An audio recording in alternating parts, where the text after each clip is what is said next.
Are you ready? Count it in. Callum. Bulla. Durabanda.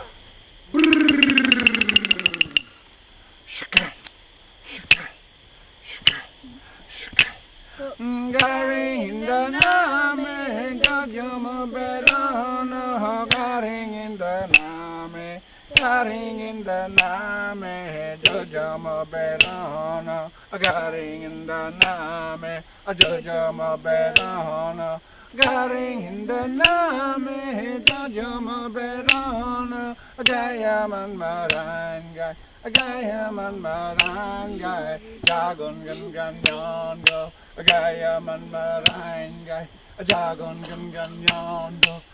The younger people have a lot of the skills with the technology of today, and with them using this technology what we got here now, and with the elder people providing the stories, and it should go down well because then you can get the younger people interviewing their grandparents or their parents or their uncles and aunties.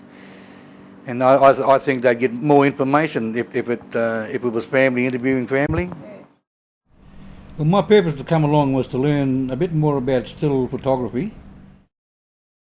A lot of our history was handed down by word of mouth, and even the way we learn things, it's more a hands-on, a show us how you do it, and I'll do it, rather than sitting down with a piece of paper or a book or instructions and trying to learn things like that.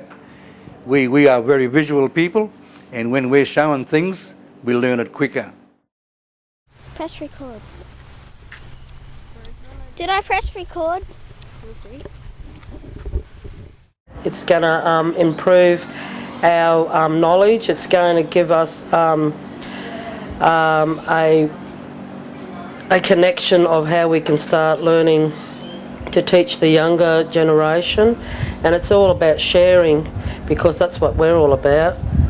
We're caring and we share a lot of our knowledge that we learn throughout our day-to-day. I feel that it's helped me a lot with how to work a lot of the up-to-date and digital recording equipment.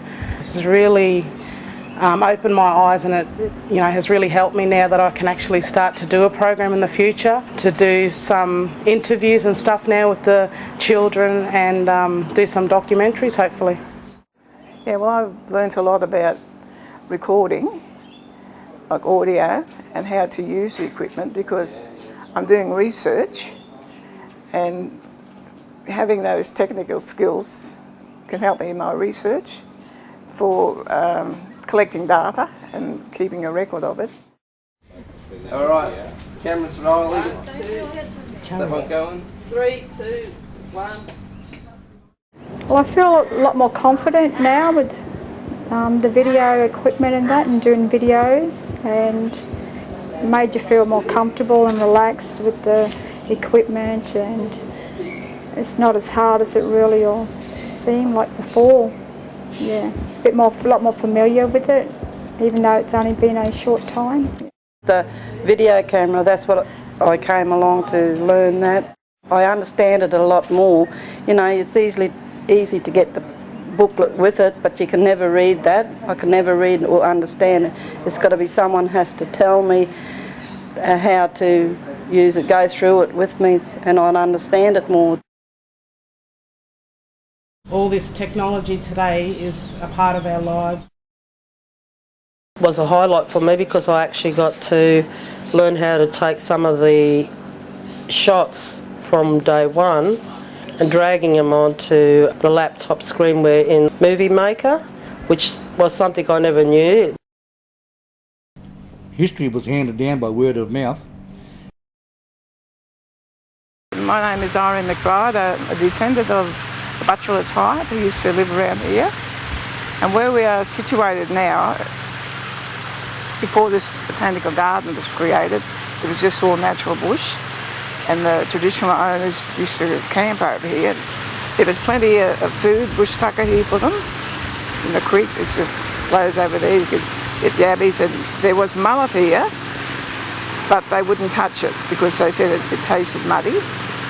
What they used to eat, but they preferred the diamond scale mullet.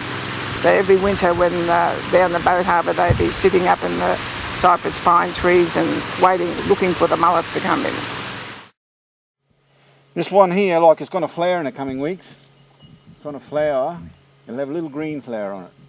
But that's okay. Look, it's got some flowers now. But that's okay. The flower's quite insignificant.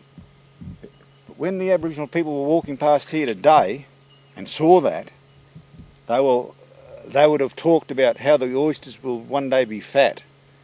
This is the oyster bush. But when the seed pods become red, that's in late July, early August. The people from this area and beyond would now start to make their walk to those big midden heaps you see on the coast for the oysters, the pippies, the ugaries, the crabs, because when they get there, all that is now fat. And a bush like that will be the calendar to say, let's start walking. My name's Nene Bird, and I'm sitting here today at Milwyn Point, and it's to do some knowledge recording for my family, so that I don't have to repeat this. This information was privy to me from Aunty Olga Miller, the last Kabunya and keeper of records, and she was also the last matriarch of the Wandana people. Way back in pre-contact times, there were 6 clans on this island. It's projects like this that give our elders an incentive to seek how we can help our youth to connect back to country, but it's also opening up doors to get the youth to understand how important it is for them to connect back to country too.